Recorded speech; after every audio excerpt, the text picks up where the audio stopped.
Jenderalun, Kepala Staf Angkatan Darat atau Kasat Jenderal TNI Dudung Abdurrahman menginstruksikan kepada seluruh Babinsa TNI Angkatan Darat untuk masuk ke dapur-dapur rumah warga di setiap wilayah tugasnya.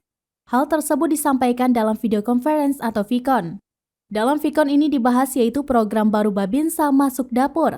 Program baru Babinsa Masuk Dapur ini dilakukan untuk memastikan agar masyarakat tidak ada yang kelaparan akibat kekurangan bahan makanan. Tidak hanya itu saja, Babinsa juga harus mengetahui jangan sampai ada warga yang tidak makan, begitu juga dengan kondisi rumahnya. Melalui program tersebut saat ini, Babinsa Kodim 0103 Aceh Utara melaksanakan perbaikan rumah tidak layak huni atau RTLH dalam rangka program Babinsa Masuk Dapur oleh Kepala Staf Angkatan Darat atau Kasat di wilayah Kodim 0103 Aceh Utara.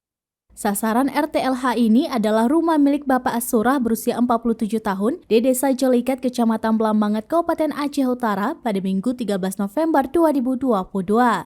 Banyak manfaat yang diperoleh dari gotong royong bedah rumah ini, selain untuk meningkatkan hubungan komunikasi, juga mendekatkan diri dengan masyarakat di wilayah binaannya agar berjalan dengan baik, sehingga kemanunggalan TNI dengan rakyat dapat terwujud.